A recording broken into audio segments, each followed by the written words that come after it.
I'm Mina Grimes, 41 years old. In the eyes of my parents, I am a failed, impoverished civil servant, the black sheep of a pristine New England lineage. But they don't know that I currently hold the command of 3,200 Air Force personnel. At the chaotic gate of LAX, my father, a man who just spent the morning showing off his new Rolex submariner, shoved a crumpled boarding pass into my hand. "Your mother, Patrick, and I are in business class," he announced loudly, his voice carrying over the heads of the weary travelers around us.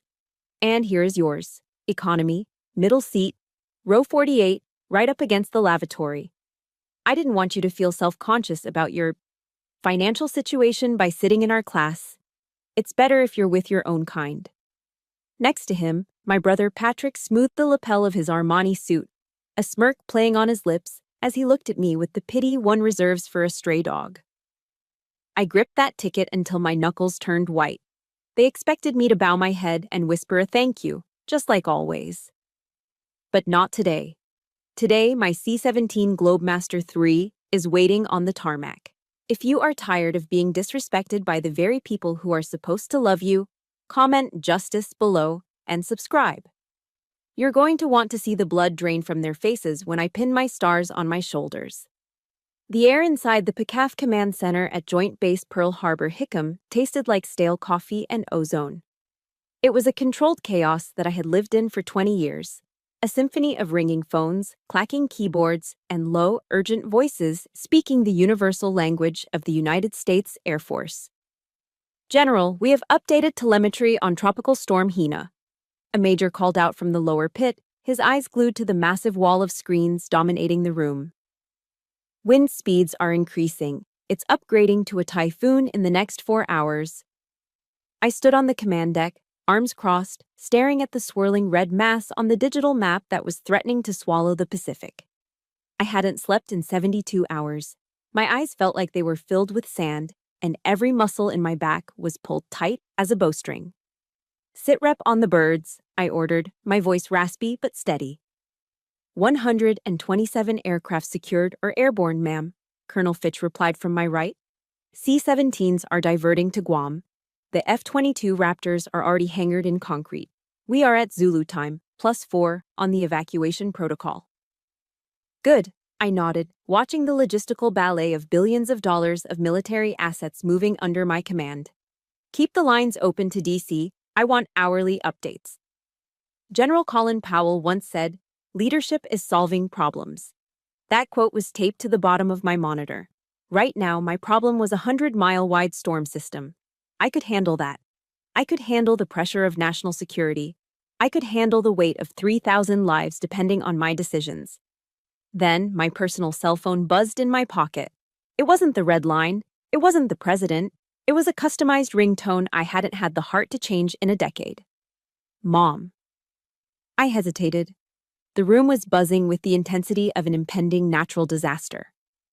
I should have let it go to voicemail. I was a brigadier general. But the conditioning of a lifetime is stronger than military discipline. I stepped back into the shadows of the alcove, away from the prying eyes of my subordinates, and swiped the green button. "Hello, Mom." "Mina, finally." Linda Grimes's voice floated through the line, crystal clear and utterly detached from reality. I could hear the clinking of fine china in the background. She was likely at the country club in Connecticut. "I've been trying to reach you all morning. It's about the wedding in Maui." "Mom, I'm a little busy right now," I said, pressing a hand to my forehead. "There's a situation here in the Pacific. A storm." "Oh, stop being dramatic, Mina." She cut me off, her tone breezy and dismissive. "It's always some situation with your little government job. Listen, I need to know if you think salmon or coral is a better color for the napkins at the rehearsal dinner. Mrs. Calloway is insisting on coral, but I think it looks tacky." I closed my eyes, taking a deep breath. Behind me, a lieutenant was shouting coordinates for a rescue helo. "Mom," I said, keeping my voice low. "I really can't talk about napkins. We are evacuating planes. The weather is bad." "Well, I hope you've asked your supervisor for the time off," she continued, completely ignoring me. "I don't want a repeat of last Christmas where you claimed you had duty." "It's embarrassing, Mina. Telling people my daughter can't come to a family event because she's stuck filing paperwork in a basement somewhere. Paperwork. I looked up at the giant screen. I was currently authorizing the movement of a carrier strike group's support wing. I'll be there, Mom, I said, the familiar taste of defeat rising in my throat. I have leave. Good, she sniffed. Because Patrick just arrived. He closed that merger in Manhattan yesterday. $1 million bonus, Mina. Can you imagine? He's treating us all to a spa day at the Grand Wiley before the wedding. He's such a generous soul. He even offered to pay for your rental car since he knows things are tight for you. The comparison hit me like a physical blow. It was the old 1-2 punch. First, minimize my existence. Second, deify Patrick. That's nice of him, I said, my voice flat. I was a stoic. I had to be. Emotion was a luxury I couldn't afford, not here, and certainly not with her. Just try to look presentable, dear, Mom added, her voice dropping to a conspiratorial whisper. Don't wear those cargo pants or whatever it is you wear to work. We'll be with the Callaways. They are Harvard people, Mina. Try to blend in. I have to go, Mom. My boss is calling. I hung up before she could say anything else. My hand was shaking slightly, not from the caffeine, not from the sleep deprivation, but from the sheer, suffocating toxicity of that 2-minute conversation. I stepped back out onto the command deck. General? Orders? Colonel Fitch asked, looking at me with concern. She saw the change in my posture. She saw the mask slip, just for a fraction of a second. Maintain current heading, I said, forcing my spine to straighten. Get me the weather update for the Maui approach. I walked back to my desk. Sitting there, amidst the classified documents and satellite photos, was a cream-colored envelope with gold embossing. The wedding invitation. Patrick Grimes and Jessica Calloway.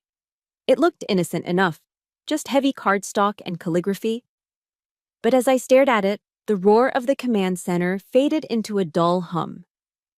That piece of paper wasn't an invitation. It was a summons. It was a court order to return to a world where I wasn't a general, where I wasn't a leader, where I was just Mina. The disappointment, the charity case, the invisible child sitting in the shadow of the golden sun. I picked it up, feeling the expensive texture under my rough, calloused fingertips. I had faced enemy fire in the Middle East. I'd landed planes on runways bombed into Swiss cheese. But the thought of getting on that plane to meet them terrified me more than the typhoon raging outside. General. Fitch pressed again. I shoved the invitation into my pocket, burying it deep. I'm here, I said, though I wasn't sure if I was lying. Let's get these birds on the ground. My quarters on the base were sparse. I didn't keep much, a habit learned from 2 decades of being deployed at a moment's notice. But in the back of my small, standard-issue closet, hanging inside a garment bag that smelled faintly of cedar and pride, was my mess dress. I unzipped the bag slowly. The midnight blue fabric caught the dim light of the room. It was the most formal uniform in the United States Air Force. It wasn't just clothing. It was a biography woven in thread. The silver braid on the sleeves, the cummerbund, the miniature medals that clinked softly against each other. Each one represented a time I had survived, led, or excelled. The Legion of Merit, the Bronze Star. To anyone else, this uniform commanded instant silence and respect. To my family, it was a Halloween costume. It was a reminder that their daughter had chosen to be a government grunt instead of a trophy wife. My hand hovered over the silver stars on the shoulder boards. Touching them triggered a memory so vivid I could almost smell the expensive scotch my father liked to drink. I was 18 years old. It was a humid afternoon in our Connecticut living room. I had just sprinted home from the mailbox, waving a thick envelope stamped with the Department of Defense seal.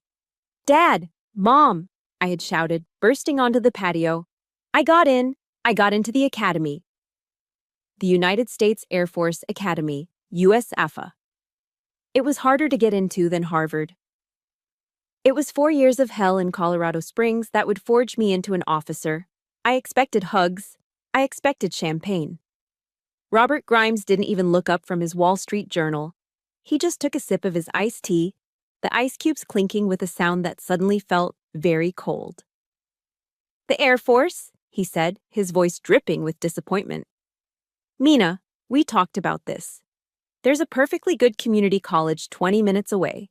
You could study art history. You could meet a nice young man from a good family. But Dad, this is a full scholarship. It's service. It's honor, I pleaded, my heart sinking into my sneakers. It's a place for men, Mina, he said, finally looking at me with eyes that were tired of my ambition. Who is going to want to marry a woman who wears combat boots? You're ruining your prospects. That was the beginning. The divide started there, a hairline fracture that would eventually become a canyon. Over the next 4 years, the comparison game began.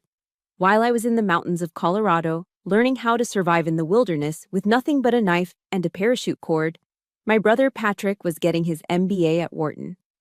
Every phone call home was a monologue about Patrick. Patrick got an A in microeconomics. Mom would chirp, "He's going to be a titan of industry." I wanted to tell her that I had just passed my solo flight check in a T-38 Talon, breaking the sound barrier at 30,000 feet. But I knew she wouldn't care. To them, Patrick was building wealth. I was just playing soldier. But the memory that stung the most, the one that made my hand tremble as I touched my uniform now, was from Patrick's engagement party 3 years ago. It was a black tie affair at a rented estate in the Hamptons. I had flown in from a deployment in Germany, exhausted, jet-lagged, but happy to see them. I was a lieutenant colonel then. I was managing a logistics budget of $40 million. I was responsible for the movement of assets that exceeded the GDP of small nations. I was wearing a simple navy cocktail dress. It was elegant, understated, and something I had bought with my own money. I was standing by the punch bowl when my Aunt Jaime, Mom's sister and chief enforcer of the family snobbery, cornered me. Mom was right behind her, clutching her pearls. "Mina, sweetie," Aunt Jaime cooed, looking me up and down with a mixture of pity and distaste. "It's so brave of you to come." "Brave?" I asked, confused. "It's my brother's engagement party." "We know things are tough," Mom whispered, leaning in close so the other guests wouldn't hear. She pressed something into my hand. It was cold and dry. I looked down. It was a crumpled $100 bill. "What is this?" I asked, feeling my face flush hot. "For your wardrobe, dear," Aunt Jaime said loud enough for the nearby waiter to hear. "We know the military pays peanuts. We didn't want you to feel embarrassed standing next to Jessica's bridesmaids. Go buy yourself something. Less off the rack for the wedding. Don't let people know how much you're struggling." I stood there, frozen. I wanted to scream. I wanted to pull out my bank statement. I wanted to tell them that I made more than enough to buy this entire party if I wanted to. But I didn't. Because in the Grimes family, love was conditional. And the condition was that I remained the charity case so they could feel benevolent. This is the reality so many of us face. We work twice as hard to be half as respected by the people who share our DNA. If you have ever felt small in the presence of those who should build you up, please hit that like button right now. And drop a comment below with just one word: respect. Let's show the world that we know our own worth, even if our families are blind to it.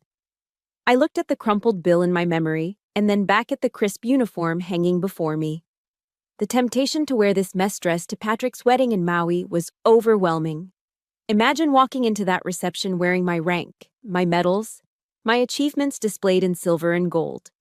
It would be a nuclear bomb. It would force them to acknowledge me. But it would also ruin the day.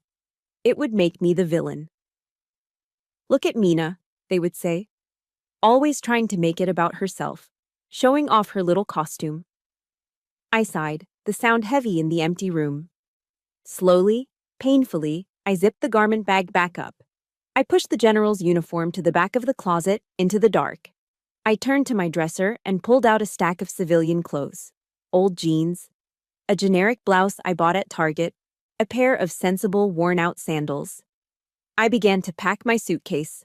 I wasn't packing for a vacation. I was packing a costume. I was preparing to play the role of Mina the failure, the poor relation, the disappointment. Because that was the only version of me they knew how to love. I clicked the suitcase shut. The sound echoed like a cell door closing. I grabbed my purse, checked for the crumpled economy ticket, and walked out the door. I was leaving the general behind. Mina the daughter was heading into the storm. On the wall of my office, taped right at eye level where I couldn't miss it, was a block of text printed on plain white paper. It wasn't a regulation or a protocol. It was a quote from Theodore Roosevelt. "It is not the critic who counts, not the man who points out how the strong man stumbles, or where the doer of deeds could have done them better. The credit belongs to the man who is actually in the arena." I read it every single morning. Today, I read it 3 times. I was about to step out of my arena and into a world where the critics didn't just count, they were the only voices that mattered. "Signing off on the transfer of authority," I said, my voice steady, though my stomach was doing barrel rolls. I pressed my thumb against the biometric scanner on my desk. The secure terminal beeped and the screen flashed green. "Command authority transferred. Call Marissa Fitch." Colonel Fitch was standing on the other side of my desk. She was a firecracker of a woman from Texas, sharp as a tack and fiercely loyal. She watched me slide the heavy cryptographic keycard across the mahogany surface toward her. "You have the con, Marissa," I said. "Keep an eye on that typhoon. If it shifts north, trigger the Guam contingency immediately." "Understood, General," Fitch said, picking up the keycard. But she didn't leave. She stood there, arms crossed over her flight suit, staring at me. Her eyes traveled from my face down to my outfit, the faded beige blouse and the loose-fitting jeans I had changed into. She let out a snort that was decidedly unmilitary. "With all due respect, ma'am," she drawled, "you look like you're about to go coupon clipping at a grocery store, not attending a high-society wedding." I picked up my purse, a generic leather bag I'd bought at an outlet mall 5 years ago. "That's the point, Marissa. It's camouflage." Fitch shook her head, her expression darkening. She walked around the desk, invading my personal space in a way only a best friend and second-in-command could.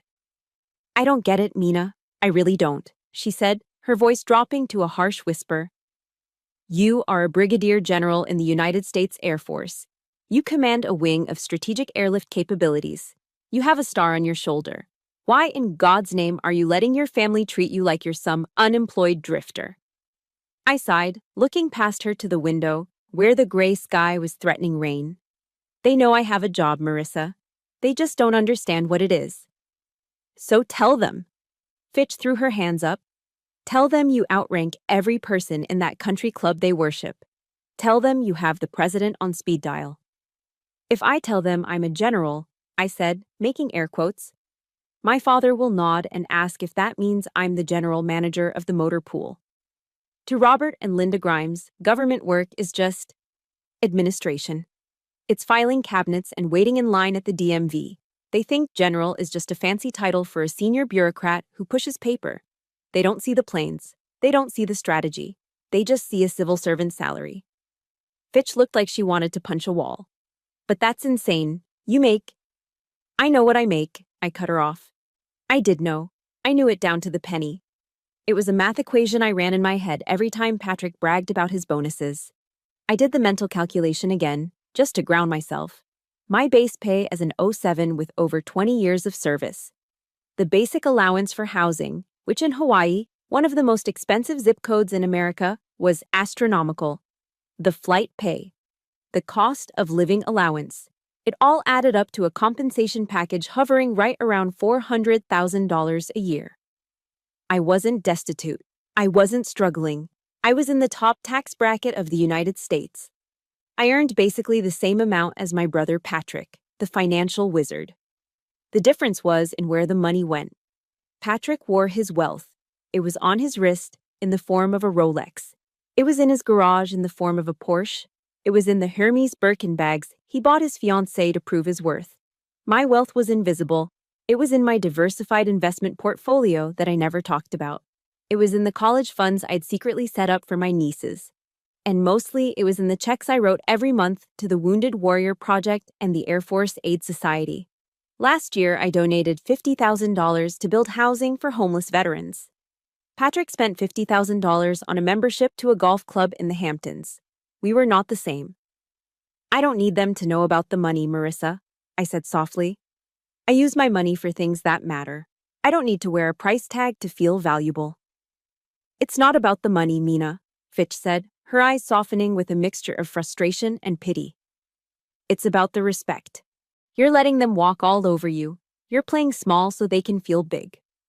She picked up a folder from the desk and tapped it rhythmically against her palm. You know what you look like right now? She asked. A tired woman going on vacation, I ventured. No, Fitch said, her voice sharp. You look like an eagle trying to walk like a chicken because you're afraid of scaring the other chickens in the coop. The image hit me hard. An eagle trying to walk like a chicken. They are my family, Marissa, I said, feeling the old familiar defensive walls going up. I just want to keep the peace. It's just for a weekend. I can handle it. I'm a stoic, remember? Being a stoic means enduring pain you can't change, Fitch countered. It doesn't mean volunteering for abuse you don't deserve. She walked over to the heavy steel door of the office and held it open for me. The noise of the outer office, the ringing phones, the chatter of the staff flooded back in. Go, Fitch said. But do me a favor, General. When you're sitting in that middle seat in economy, just remember who you actually are. Don't let them clip your wings. I adjusted my purse strap, feeling the weight of the civilian costume settling on my shoulders. It felt heavier than my rucksack ever did. I'll see you in 3 days, Colonel, I said. Keep my birds safe. I always do, she replied. I walked out of the command suite, past the young airmen who snapped to attention as I passed, even in my plain clothes. They knew who I was. They respected me. As I stepped out of the air-conditioned building into the humid pre-storm air of Hawaii, I felt a knot of dread tighten in my stomach. Behind me was the world where I was a general. Ahead of me was the world where I was nothing. I walked toward my car, a sensible 4-year-old Honda Accord. Patrick would have laughed at it. He would have called it a commuter car. I got in, gripped the steering wheel, and took a deep breath. The man in the arena, I repeated to myself, the face marred by dust and sweat and blood. I was leaving the arena, and I was heading straight into the lion's den. Los Angeles International Airport was its own special circle of hell. It was a cacophony of rolling suitcase wheels, screaming toddlers, and the robotic voice of the PA system announcing delays. The air inside Terminal 4 smelled of stress, stale pretzels, and jet fuel. I stood near the entrance of the check-in counter, checking my watch. I had arrived exactly at 900 hours. Punctuality wasn't a habit for me, it was a religion. I scanned the crowd, looking for them. It wasn't hard. You didn't need a radar system to spot the Grimes family. They were making an entrance. My father, Robert, was leading the phalanx, pushing a luggage cart that was stacked so high with Louis Vuitton monogrammed bags, it looked like a monument to capitalism. My mother, Linda, walked a step behind him, wearing oversized sunglasses indoors and a scarf that probably cost more than a senior airman's monthly paycheck. And then there was Patrick. My brother was walking with that loose-limbed, arrogant stride of a man who has never had to run for cover. He was wearing a beige linen suit, Armani, doubtless. That was entirely impractical for travel but perfect for projecting status. He was typing on his phone, barely looking up as people swerved to avoid hitting him. I looked down at my own gear. I had one bag, a black tactical carry-on that fit everything I needed for 4 days. Efficient, mobile, invisible. They spotted me, or rather, my mother spotted my lack of luggage. Mina, she called out, waving a manicured hand. I took a deep breath, steeling myself. I had negotiated with warlords in Afghanistan. I could handle a weekend with my parents. Hi, Mom. Hi, Dad, I said, forcing a smile as they approached. There were no hugs. The Grimes family didn't do public displays of affection. They did public displays of assessment. My mother stopped in front of me, lifting her sunglasses to perch them on her forehead. Her eyes, sharp and blue like mine, scanned my face like she was looking for a crack in the foundation. Oh dear, she sighed, reaching out to touch my cheek with a cold finger. You look so weathered. It's good to see you too, Mom, I said, pulling back slightly. No, really, Mina, she continued, her voice loud enough for the couple standing in line behind us to hear. Your skin is like parchment. Look at these crow's feet. And the sun damage on your neck? It's leather. Does the military not teach women about moisturizer? Or do they just expect you to look like one of the men? I touched my neck instinctively. The sun damage was windburn from standing on a flight line in Guam for 12 hours straight, directing relief supplies while 60-mile-per-hour winds whipped sand and salt against my skin. It wasn't neglect. It was evidence of work. I've been working outside, Mom, I said quietly. Well, you need a peel, she declared, turning her attention back to her reflection in a glass partition. Remind me to book you an appointment at the hotel spa. You can't stand next to Patrick's fiancée looking like a field hand. Patrick finally looked up from his phone. He flashed me a grin that didn't reach his eyes. Hey, little sis, he said, looking me up and down. Nice outfit. Very soccer mom on a budget. It's comfortable, Patrick, I replied, gripping the handle of my bag tighter. Comfort is for people who can't afford style, he quipped, checking his reflection in his phone screen. You know, I just flew first class on Emirates to Dubai last month. Now that is travel. Private suite, shower on the plane, caviar service. You should try it sometime. Oh, wait. I guess you don't get those perks flying cargo out of dusty little bases in the middle of nowhere, do you? I fly on C-17s, Patrick, I said. They are engineering marvels. They are flying dump trucks, he laughed, dismissing the pride of the Air Force with a wave of his hand. But hey, to each their own. I guess someone has to haul the boxes. We began to move toward the check-in counters. The line for economy was snaking back toward the door, while the priority access lane was empty. So, Patrick said, falling into step beside me as Dad maneuvered the luggage cart. Did you have to beg your boss for this time off? I know hourly employees get penalized for missing shifts. I stopped walking. The insult was so casual, so effortless. I am not an hourly employee, Patrick, I said, my voice hardening. I am a salaried officer. Right, he chuckled, patting my shoulder condescendingly. But I know government salaries. It's tight. Look, if you're losing money by being here, if they're docking your pay or whatever, just let me know. I can compensate you for the lost wages. I don't want you stressing about rent while we're trying to celebrate. Compensate me. The rage flared up in my chest, hot and sudden. He was offering to throw me pennies while I managed a budget that could buy his entire investment firm. I don't need your money, I said through gritted teeth. Don't be proud, Mina, Dad chimed in from the front, not even turning around. Patrick is just being generous. He's the golden boy for a reason. You should be grateful he looks out for you. I swallowed the bile rising in my throat. I needed to change the subject before I said something that would get me court-martialed by my own mother. Actually, Dad, I said, trying to engage him, I had a pretty intense week. We were coordinating a massive storm relief operation out of Guam. We had to route ships and aircraft around a typhoon to get medical supplies to... Storms. Always storms, Dad interrupted, cutting me off with a bored wave of his hand. It's so gloomy, Mina. Nobody wants to hear about disasters on a vacation. He turned his beaming face toward Patrick. Son, tell me again about that new driver you bought. And the 14th hole at Pebble Beach. Now that is a story. Oh, it was epic, Dad, Patrick launched in, his voice booming with self-importance. So the wind was coming off the ocean, right? And I had this impossible lie. I stood there, surrounded by the noise of the terminal, feeling completely silenced. I had just saved thousands of lives. I had outmaneuvered a typhoon. But in the Grimes family hierarchy, my heroism was boring. Patrick's golf game was legendary. I looked at their backs as they walked toward the first-class check-in, leaving me trailing behind with my single bag. They didn't even look to see if I was following. They assumed I would. I always did. I was the satellite orbiting their sun, dark and cold and necessary only to show them how bright they shone. But as I watched Patrick gesture expansively, knocking into a passerby without apologizing, a thought crystallized in my mind. Enjoy the show, Patrick, I thought, because the curtain is about to drop. I adjusted my grip on my bag and followed them into the lion's den. The overhead speaker chimed with that familiar, cheerful tone that always precedes a stampede.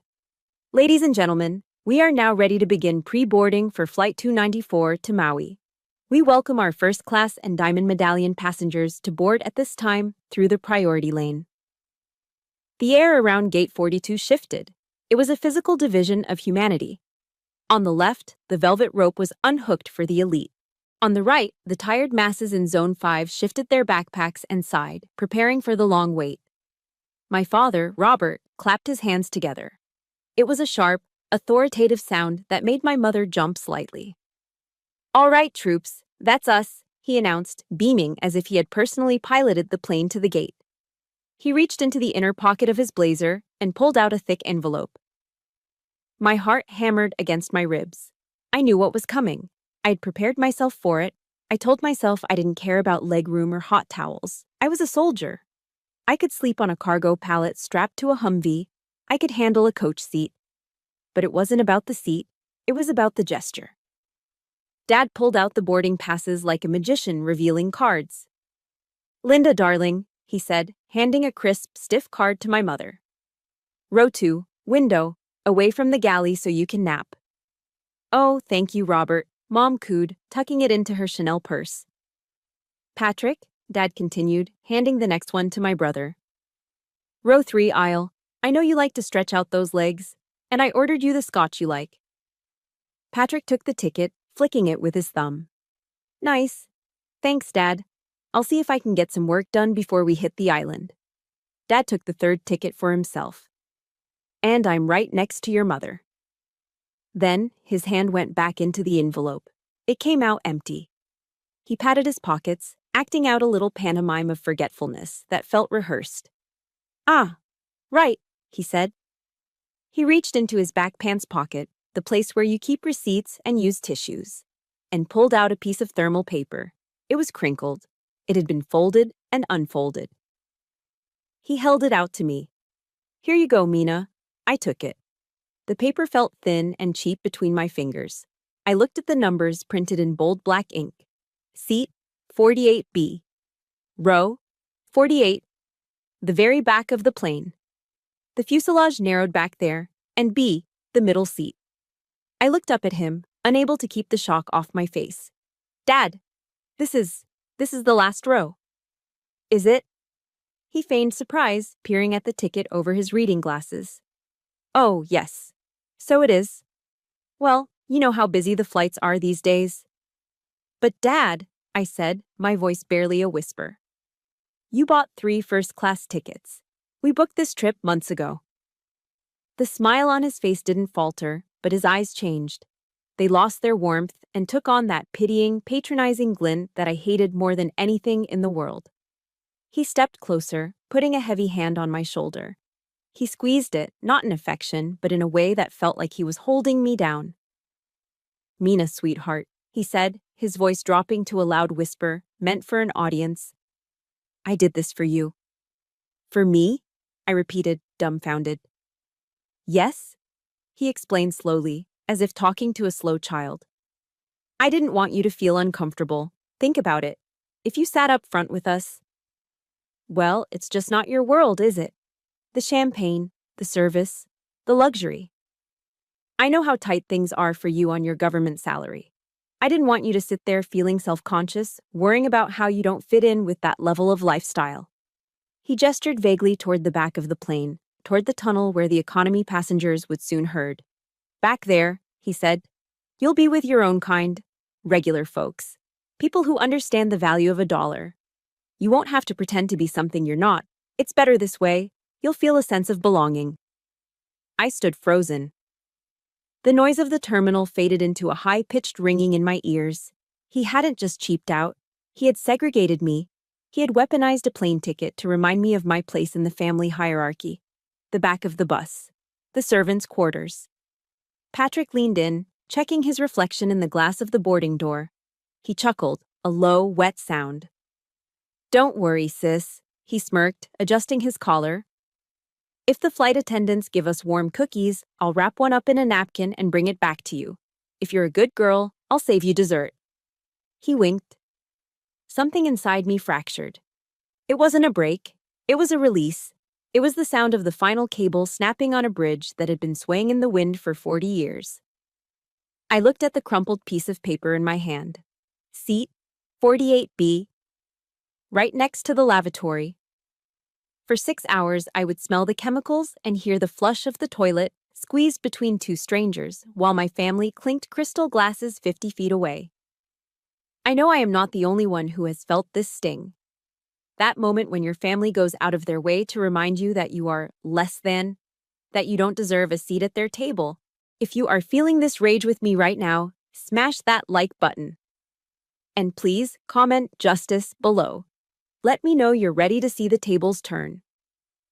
My hand trembled. I wanted to tear the ticket into confetti and throw it in his face. I wanted to scream that I commanded billion-dollar assets, but I didn't. Not yet. At that exact second, my phone buzzed in my other hand. I looked down. The screen lit up with a message from Colonel Fitch. From KOL Fitch 0912 Zulu. Storm. Update. Typhoon. Hina shifted north. The corridor is open. My bird is fueled and wheels up in 30 mics. The pilot says he has an empty jump seat in the cockpit with your name on it. You want a lift, General? I stared at the screen. My bird. A C-17 Globemaster III. 4 Pratt & Whitney engines. A flying fortress that could carry an Abrams tank.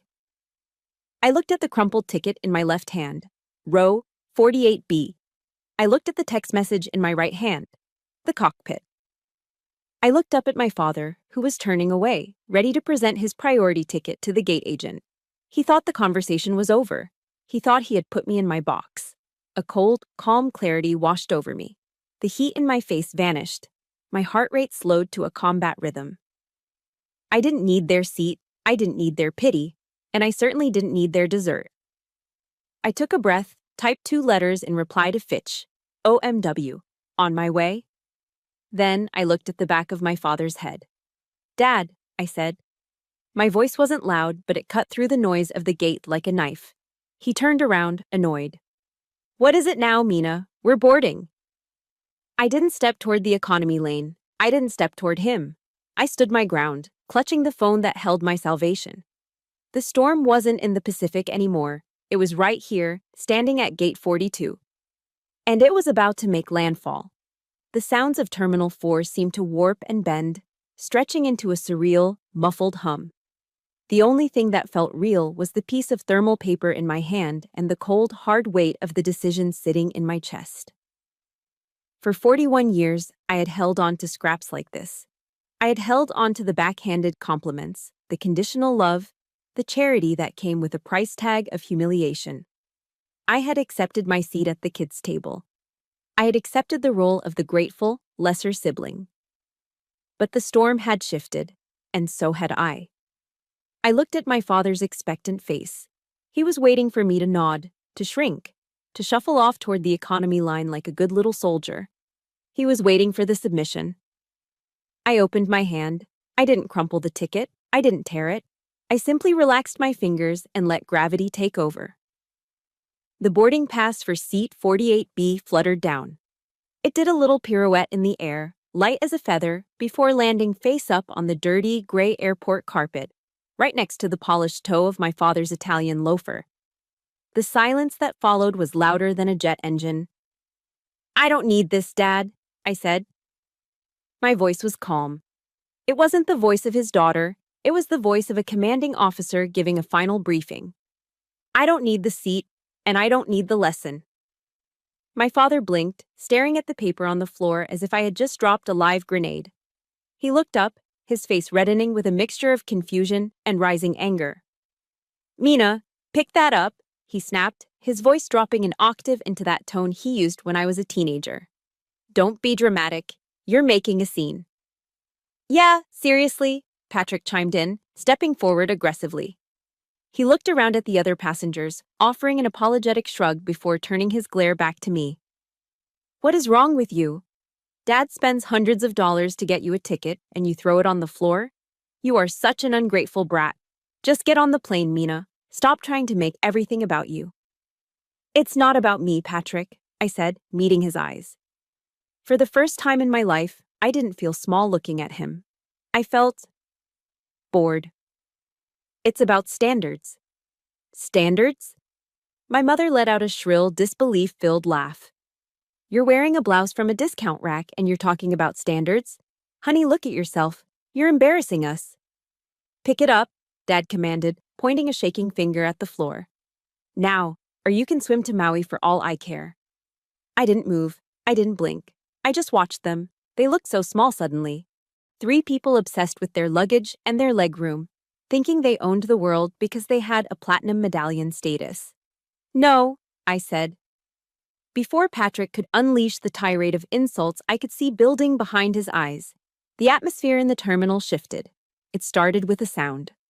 From the direction of the TSA priority checkpoint, the secured diplomatic lane that was closed to the public, came the heavy, rhythmic thud of boots. Not the shuffling of tourists in sneakers, but the synchronized, hard-soled cadence of military precision. Clack, clack, clack. The crowd near the checkpoint began to part. People stopped dragging their suitcases. Heads turned. The murmur of conversation died down, replaced by the hush that always accompanies a display of true power. My family turned to look, annoyed by the distraction. Walking toward us was a phalanx of 3. Leading the V formation was a woman who looked like she had been carved out of steel and excellence. It was Captain Elisa Rouse, my aide de camp. She wasn't wearing her flight suit today. She was wearing her service dress blues. The jacket was tailored to perfection, hugging her shoulders without a wrinkle. The silver U.S. insignia on her lapels caught the terminal lights. Her ribbon rack, a colorful grid of commendations, sat perfectly aligned above her left pocket. Her hair was pulled back in a bun, so tight it defied physics. Flanking her on either side were 2 security forces airmen. They were giants, 6'4", broad-shouldered, wearing immaculate operational camouflage patterns, with black berets pulled low over their eyes. They moved with the lethal grace of predators, their eyes scanning the perimeter, creating a moving bubble of security that pushed the civilians back without them saying a word. "Who is that?" Mom whispered, clutching her purse. "Is it a politician?" "Probably some VIP," Patrick sneered, though he stepped back instinctively. "Show-offs." They weren't looking at the VIP lounge. They weren't looking at the first-class line. They were walking straight toward us. The crowd parted like the Red Sea. The 2 security forces airmen stepped out to the sides, creating a physical barrier between the public and the space where we stood. One of them gently but firmly extended an arm to hold back a businessman who had drifted too close. Captain Rouse didn't break stride until she was exactly 3 paces away from me. She ignored my father. She didn't even glance at Patrick, who was standing there with his mouth slightly open, looking like a confused toddler in an expensive suit. She looked directly at me. Her expression was stone. It was the face of the United States Air Force. Then, with a snap that echoed off the high ceilings of the terminal, she brought her heels together. The sound was like a gunshot. Crack. In one fluid, practiced motion, she raised her right hand. Her fingers were stiff, aligned perfectly, the tip of her middle finger touching the corner of her eyebrow. A salute? It wasn't a casual wave. It was a render of honors. It was a gesture of absolute, unwavering subordination and respect. The terminal had gone completely silent. Even the PA system seemed to pause. Captain Rouse held the salute, her eyes locked on mine. She wouldn't drop it until I returned it. That was the protocol. She was waiting for the superior officer. I slowly shifted my weight. I let my shoulders drop, shedding the posture of the beaten-down daughter and assuming the stance that I had earned through 20 years of blood and sacrifice. I raised my hand and returned the salute, crisp and sharp. "Captain," I said, dropping my hand. She cut her salute instantly, snapping back to the position of attention. "Ma'am." Her voice was clear, authoritative, and loud enough to be heard 3 gates away. "General Grimes." The words hung in the air. General Grimes. My father dropped the boarding passes. They scattered on the floor next to my economy ticket. "General?" My mother squeaked, the words sounding foreign on her tongue. Captain Rouse didn't acknowledge them. She kept her eyes fixed on me. "The flight plan has been filed, General," Rouse reported, her tone professional and urgent. "Sitrep on Typhoon Hina shows a clean corridor. The C-17 is fueled and prepped on the tarmac. The crew is standing by for your arrival." She paused, then added, "Command requested I escort you personally to the aircraft, ma'am. We have a convoy waiting curbside to take you to the flight line. We are ready to step on your order." I looked at Rouse, then I turned my head slowly to look at my family. They were frozen statues. Patrick's face had drained of all color. He looked from Captain Rouse's uniform to my face, then back to Rouse, his brain trying to compute an equation that didn't make sense. The sister he was going to buy dessert for was being addressed as a general by a woman who looked like she could kill him with a paperclip. My father's mouth was opening and closing, but no sound was coming out. He looked at the crumpled ticket on the floor, seat 48B, and then up at the stars on Captain Rouse's uniform, realizing they were subordinate to the woman standing in front of him. I adjusted the strap of my bag. I didn't need to shout. I didn't need to argue. The time for talking was over. "Very good, Captain," I said, my voice cool and detached. "Let's go. I have a plane to catch." "Yes, ma'am," Rouse barked. She stepped aside, gesturing for me to lead the way. The two security forces giants turned, creating a protective phalanx around me. I took one step, then stopped. I turned back to my father one last time. He was staring at me with a look of absolute terror. "You guys enjoy the flight," I said, gesturing vaguely to the commercial airliner outside the window. "I hear the cookies in economy are delicious." I turned my back on them. I walked through the corridor of stunned onlookers, flanked by my soldiers, the sound of our boots drowning out the pathetic protests of the family I was leaving behind. "Mina, stop this nonsense right now." My father's voice cracked, losing its cultivated country club baritone and pitching into something desperate and shrill. I didn't stop. I kept walking, my boots clicking in perfect rhythm with the heavy thud of the security forces' airmen flanking me. But Patrick, fueled by a lifetime of entitlement and the sudden, terrifying loss of control, jogged around the human wall of security to block my path. The two giant airmen tensed instantly, their hands twitching toward their belts. "Stand down," I murmured softly. They held their ground but didn't tackle him. Patrick stood in front of me, his face flushed a blotchy red that clashed with his expensive linen suit. He was panting slightly, his eyes darting from Captain Rouse to me, trying to find the punchline of the joke. "What is this?" Patrick demanded, gesturing wildly at my entourage. "Is this some kind of cosplay? Did you hire actors?" "You're a mid-level bureaucrat, Mina. You file paperwork. You don't have people." The terminal had gone quiet again. The show wasn't over. The audience, the tired families, the business travelers, the college kids on spring break, were all watching. Phones were raised like lighters at a concert, recording every second. I stopped and looked at my brother. Really looked at him. For decades, he had been the giant in my world, the golden idol I was forced to worship. Now, seeing him sweat under the fluorescent lights of LAX, he looked incredibly small. "It's not a costume, Patrick," I said. I reached into my small black bag. My fingers brushed past my wallet and found the small velvet-lined case I always kept with me. It was a superstition, a talisman. I pulled it out and snapped the lid open. Inside lay a single, silver star. It wasn't plastic. It wasn't a prop. It was solid silver, authorized by Congress and presented to me by the Secretary of the Air Force. I took the star out. With slow, deliberate movements, I pinned it onto the collar of my discount rack blouse. It caught the overhead lights, gleaming with a cold, hard brilliance that made the diamonds on my mother's fingers look like broken glass. "Brigadier General," I said, my voice calm and projecting clearly to the back of the gate area. "That is my rank. It's not an administrative title. It means I command the 15th Wing. It means when I speak, the United States Air Force listens." My mother put a hand to her mouth, her Chanel bag slipping from her shoulder to the crook of her elbow. "A general?" she whispered, horrified. But girls aren't generals, Mina. You never said."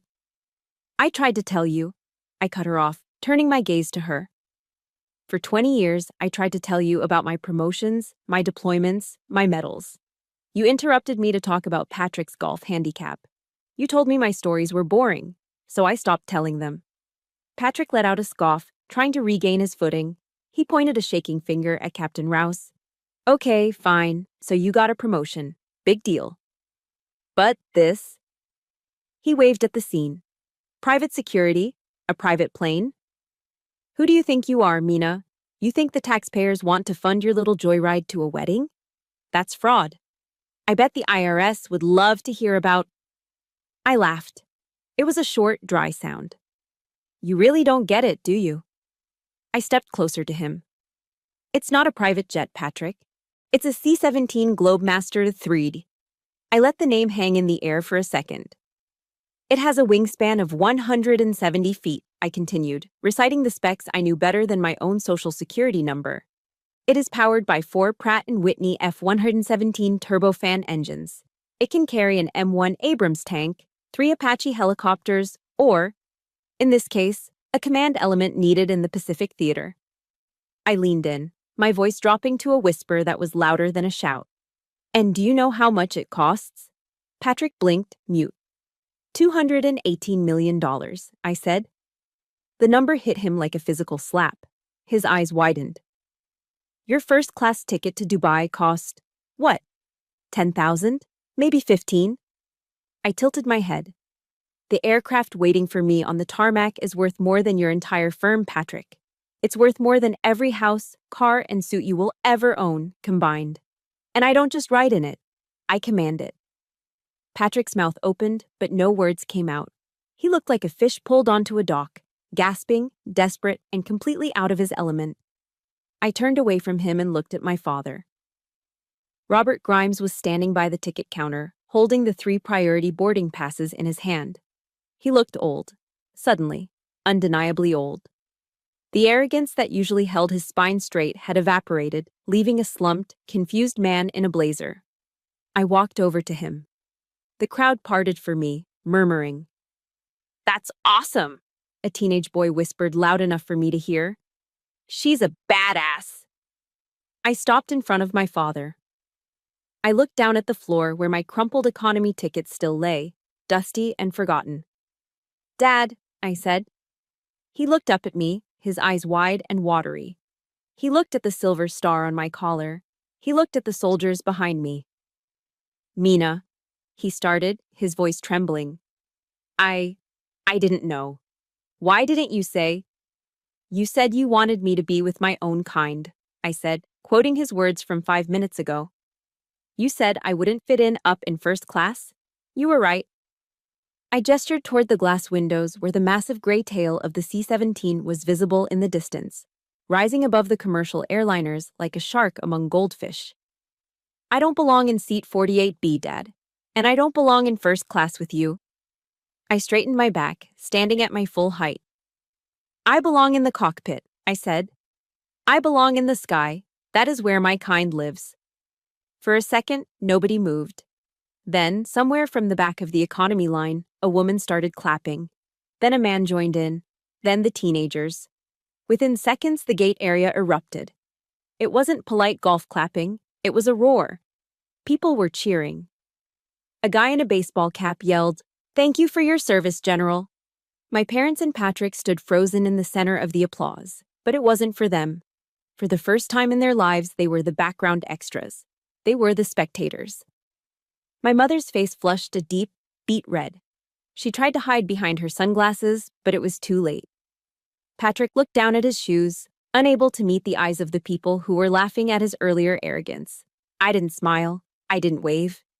This wasn't a performance for me. It was a correction of the record. Let's move out, Captain, I said to Rouse. Yes, ma'am. We turned and marched toward the exit doors that led to the tarmac shuttle. As the automatic doors slid open, letting in the smell of jet fuel and freedom, I didn't look back.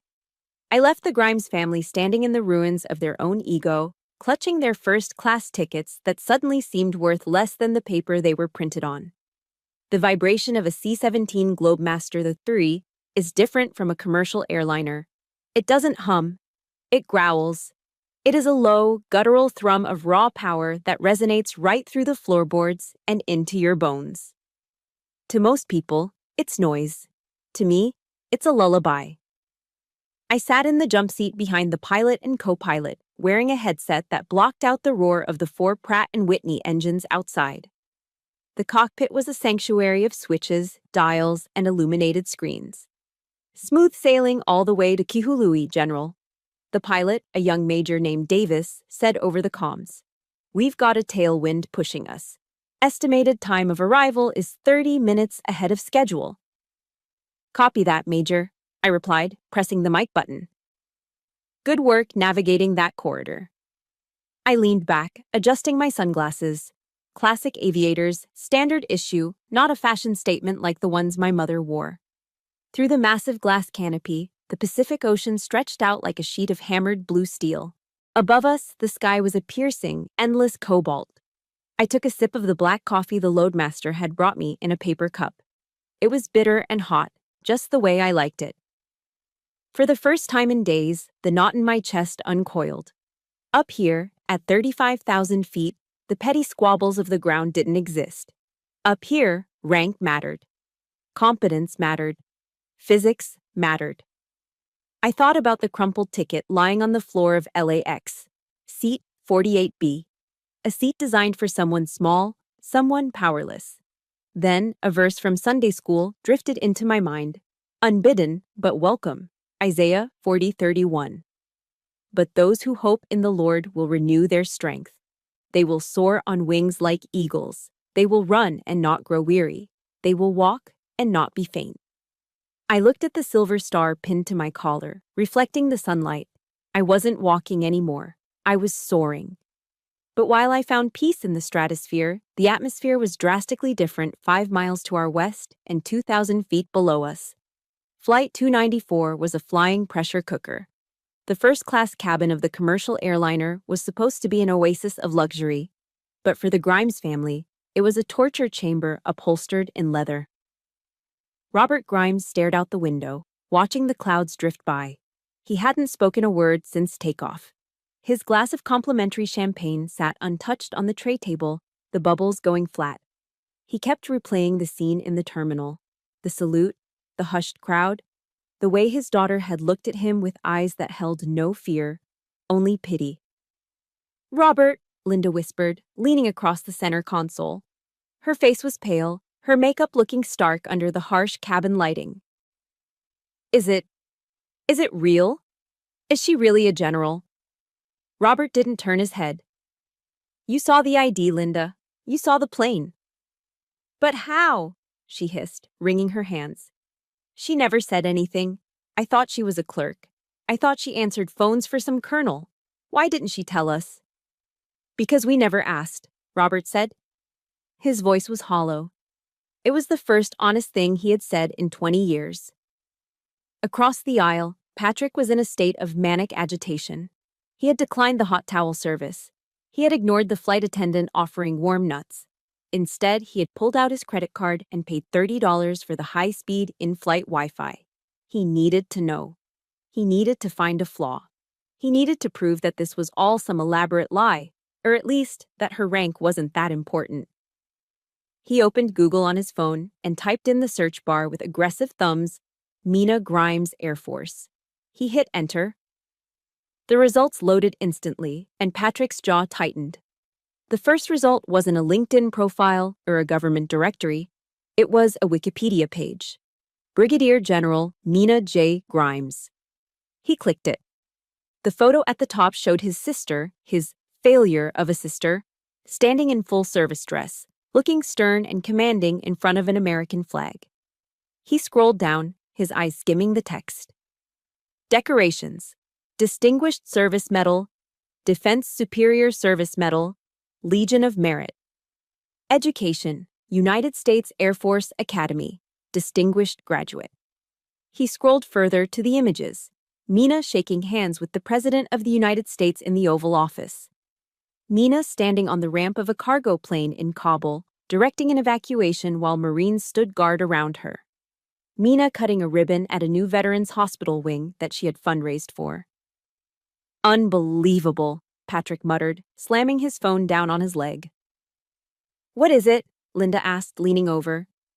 "She's famous, Mom," Patrick spat out, the jealousy making his voice ugly.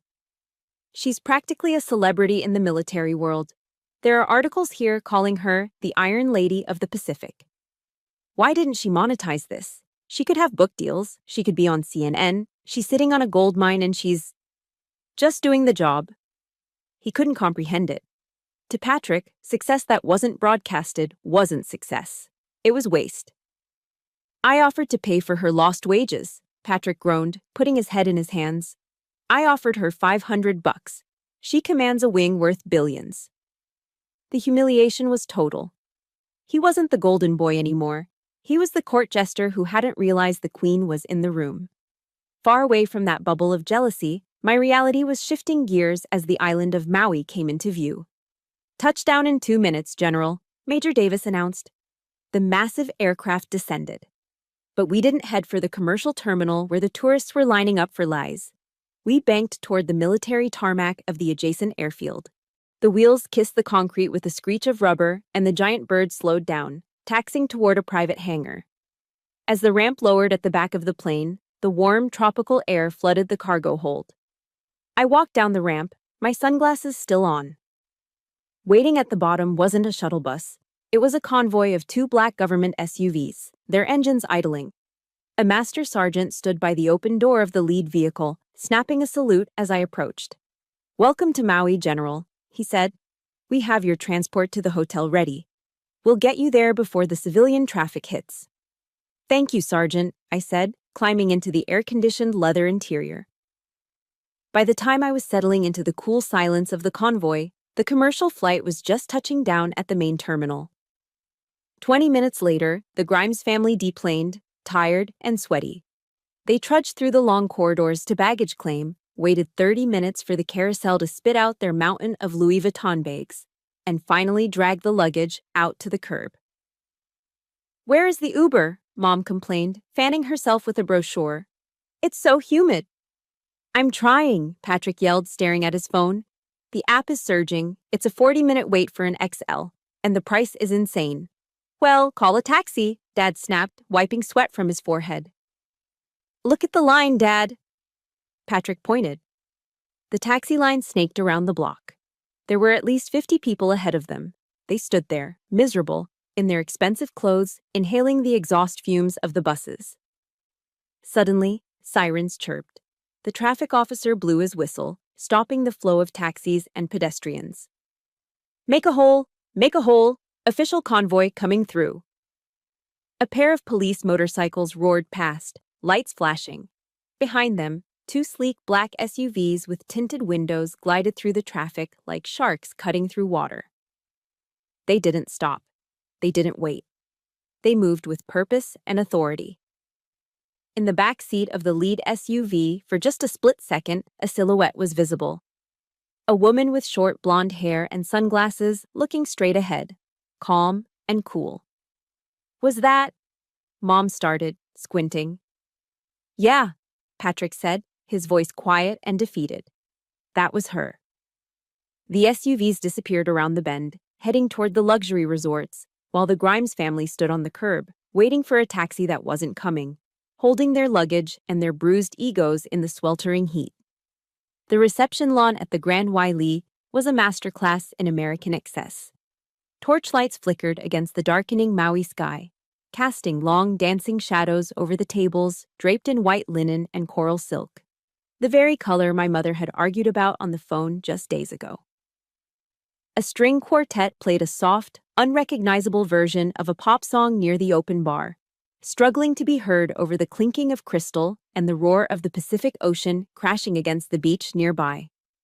I stood near the edge of the patio, holding a glass of sparkling water. I wasn't wearing my uniform. I had chosen a floor-length, navy blue gown. It was simple, structured, and unadorned by sequins or lace. It was the kind of dress that didn't scream for attention, yet somehow it demanded it. Since arriving, I hadn't said a word about my rank. I didn't have to. The rumor mill had done the work for me. I could feel the eyes on me. Guests I had never met, cousins from the bride's side, business partners of my father, were stealing glances, whispering behind their champagne flutes. The words "general" and "private plane" floated through the humid air like pollen. Is that her? A woman in a pink dress whispered loudly a few feet away. Patrick's sister. I heard she landed at the military base with a police escort. Yeah, her husband replied, looking at me with a nod of respect. She runs the whole airlift wing out here. Heavy hitter. I took a sip of water, feeling a calm amusement. For years, I had stood in the corners of rooms like this, feeling like the furniture. Tonight, I was the centerpiece. Mina.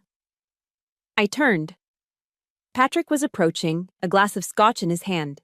He was wearing a white dinner jacket that made him look like a yacht captain in a bad movie. His face was tight, his smile plastered on with sheer force of will. You're causing a scene, he muttered, leaning in close so the nearby guests wouldn't hear. Everyone is asking about you. It's Jessica's day, you know, not the Mina show. I'm just standing here, Patrick, I said mildly. I haven't even made a toast. Well, try to blend in, he hissed. And don't bring up the plane again. It makes Dad look bad. Before I could respond, a hush fell over the group standing near the head table. A man was moving through the crowd, and he was cutting through the social strata like an icebreaker.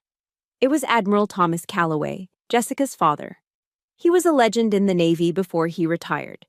A 3-star vice admiral who had commanded fleets in the Persian Gulf. He was a man my father was desperate to impress, a man Patrick was terrified of. Admiral Calloway was tall, with a shock of white hair and a face weathered by decades of salt spray and command. He walked past the line of groomsmen. He walked past my father, who had started to extend a hand for a greeting. He walked right past Patrick, the groom, his own son-in-law. He stopped directly in front of me. The string quartet seemed to fade away. Patrick stood there, his glass halfway to his mouth, frozen. Admiral Calloway didn't offer me a limp social handshake. He extended a hand that felt like a block of oak. General Grimes, he boomed, his voice gravelly and warm. I heard you hitched a ride on a C-17 to get here, beating the storm. I took his hand, meeting his gaze firmly. Yes, Admiral. Necessity is the mother of invention, and the 15th Wing was heading this way for the Guam contingency anyway. Outstanding, Calloway grinned, a genuine expression that lit up his eyes. I worked with the 15th back in '04. Best logistics team in the Pacific. It's good to finally meet the officer keeping that machine running. Your reputation precedes you, General. Thank you, sir, I nodded. And congratulations on the wedding. Jessica looks beautiful. Patrick, realizing he was becoming invisible at his own wedding, stepped forward, practically elbowing his way into the circle. Yes, isn't she? Patrick said loudly, flashing his salesman smile. And speaking of logistics, Tom, you should see the bill for this setup. I told Jessica, spare no expense. We're projecting the ROI on this networking event to be huge. I've already handed out 3 business cards to your Navy buddies. The air grew instantly colder. Admiral Calloway slowly turned his head to look at Patrick. He looked at him the way a shark looks at a piece of driftwood, with total disinterest. This is a wedding, Patrick, not a board meeting, Calloway said dryly. And those Navy buddies are combat veterans. They aren't interested in your hedge fund. He turned his back on Patrick, effectively cutting him out of the conversation, and looked back at me. General, I'd love to get your take on the new strategic positioning in the South China Sea. I was reading your report on airlift capabilities last week. Sharp stuff. I'd be happy to discuss it, Admiral, I said. For the next 10 minutes, we spoke. We didn't talk about stock prices. We didn't talk about golf scores. We spoke the language of service, of duty, of the heavy burden of leadership. We spoke as equals. Patrick stood on the periphery, shifting his weight from foot to foot. He tried to interject once, making a joke about government spending, but the Admiral didn't even blink. And I simply raised an eyebrow. He was out of his depth. No amount of money in his bank account could buy him entry into this conversation. He was a tourist in a land where we were the natives. Across the lawn, sitting at the parents' table, my mother watched. Linda Grimes had spent 40 years curating an image. She valued the right clothes, the right schools, the right connections. She had spent her life apologizing for Mina, for her manly job, for her lack of a husband, for her poverty. But now she watched the most powerful man in the room, a man her husband fawned over, treating her failure of a daughter with a reverence he didn't show anyone else. She watched Mina's posture. She saw the way Mina held her head high, not with arrogance, but with the quiet assurance of someone who knows exactly who she is. She saw the Admiral laughing at something Mina said, a genuine laugh of camaraderie. For the first time, Linda didn't see the lack of a designer handbag. She didn't see the lack of a diamond ring. She saw power. "Robert," Linda whispered to my father, who was sullenly poking at his salad. "What?" he grunted. "Look at her," Linda said softly, her eyes fixed on me. "She's not just attending. She's holding court." "She's just talking shop," Robert muttered, though he couldn't take his eyes off the scene either. "No," Linda corrected him, a strange note of realization creeping into her voice. "She's impressive. I never thought she looked like us. But looking at her now, standing there with the Admiral, she looks better than us." It wasn't an apology. It wasn't a total transformation of character. But it was a crack in the armor. It was an admission that the yardstick they had used to measure me for 40 years had been broken all along. The Admiral finished his drink and patted my shoulder. "We need more officers like you, Mina," he said, dropping the title for a moment of personal sincerity. "Don't let the civilians grind you down. You're doing the Lord's work up there." "I'll do my best, sir," I smiled. As the Admiral walked away to join the bride, Patrick slumped visibly, his ego bruised purple. He looked at me, his mouth opening to make some snide remark, some last-ditch attempt to reclaim his superiority. But he stopped. He looked at the Navy officers nearby who were nodding at me. He looked at our parents watching from the table. He closed his mouth, turned on his heel, and walked toward the bar. I stood alone under the tiki torches, listening to the ocean. I took another sip of my water. It tasted better than any champagne they could have served. I had walked into the lion's den, and the biggest lion of them all had bowed. The reception had finally wound down. The Grand Wailea returned to its expensive tranquility, leaving only the rhythmic sound of the Pacific Ocean crashing against the shore.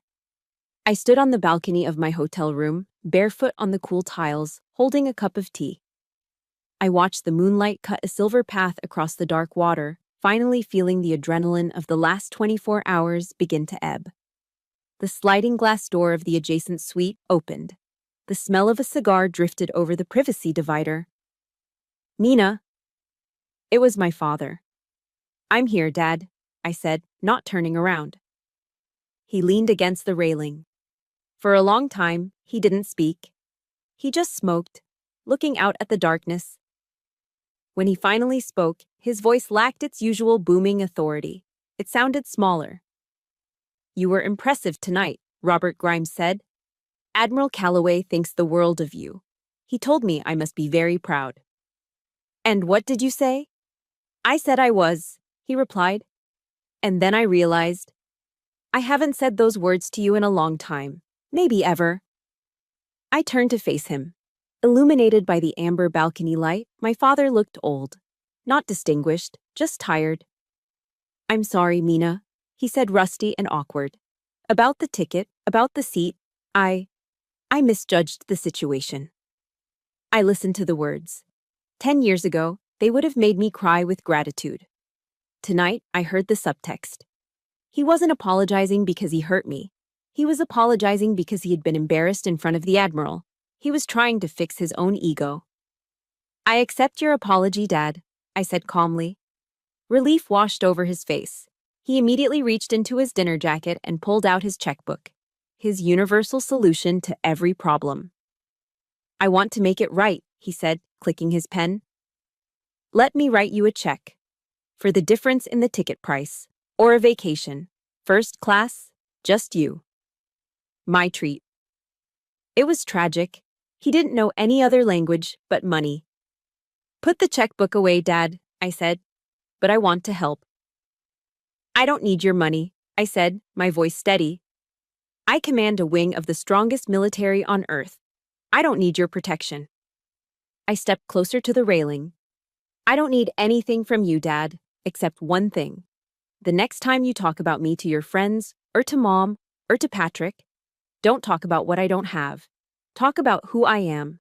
I'm not Mina the disappointment. I'm General Grimes. If you can respect that, we're good. If you can't, then we'll just see each other at Christmas." He looked stunned. Slowly, he slid the checkbook back into his pocket. "General Grimes," he repeated, testing the weight of the title. He nodded. "Okay, I can do that. Good night, Dad." I stepped back inside and locked the door. I had drawn a line in the sand, and for the first time, I didn't step back. 3 weeks later. The air in my office at Joint Base Pearl Harbor Hickam was cool and smelled of ozone. The wedding felt like a lifetime ago. My secure phone rang. New York area code. "This is General Grimes." "Hey, it's Patrick." I paused. Patrick never called. "Hello, Patrick. Everything okay?" "Yeah, no." His voice sounded tinny and exhausted. The salesman bravado was gone. "I just wanted to say, you were right." "About what?" "About everything," he sighed. "I looked up your salary. Then I looked up your command responsibilities. I felt like an idiot." "You don't have to apologize." "I do," he interrupted. "But I also wanted to tell you, I was jealous. I've been jealous for years." I blinked. "Jealous?" "Patrick, you're the golden boy. You have the millions." "It's all leverage, Mina," he whispered. "The condo, the Porsche, the wedding, it's all debt. I'm leveraged to the hilt to keep up this image. Every day I wake up terrified the market will turn and I'll lose it all." He let out a dry, bitter laugh. "I looked at you at the wedding, no jewelry, driving a Honda. But you looked so solid. You actually are who you say you are. I'm just playing a character in a suit.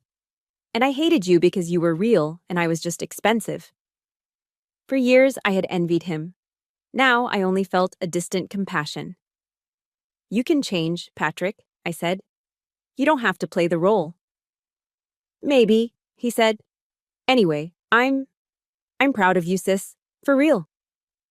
"Thanks, Patrick." I hung up. The silence in the office felt heavy, but good. It was the weight of truth. I opened the top drawer of my desk. Inside lay my challenge coins and a few personal mementos. I reached into my pocket and pulled out a scrap of paper. It was smoothed out now, but the deep creases where my father had crumpled it were still visible. The boarding pass. Seat 48B. Economy. I didn't throw it away. I placed it gently in the drawer, right next to the velvet box containing my Legion of Merit medal. They belonged together. The medal was who I was. The ticket was a reminder of where I would never allow myself to be put again. It was the scar that proved I survived the wound. Forgiveness didn't mean forgetting. It meant remembering the lesson without carrying the pain. I closed the drawer with a soft click. "General." Captain Rouse stood at the door with a clipboard. "The squadron is prepped. The birds are fueled. We're waiting on your signature to launch." I picked up my pen and looked out the window at the flight line, where the gray giants were waiting for me. "Let's go fly," I said, smiling. I signed the paper with a flourish. Mina J. Grimes, Brigadier General, USAF, and that was enough. That was my journey, but I know so many of you are fighting similar battles right now. Maybe you don't command a C-17, but make no mistake. You are a general in your own life. You are surviving storms nobody else sees. So, here is my final order for you. Don't let anyone, not even your family, convince you that you belong in the back row. You belong in the cockpit. If this story gave you strength, please subscribe to the channel so we can fight these battles together. And drop a comment below with the words, "I am the pilot," to claim your power today. Let's fly high.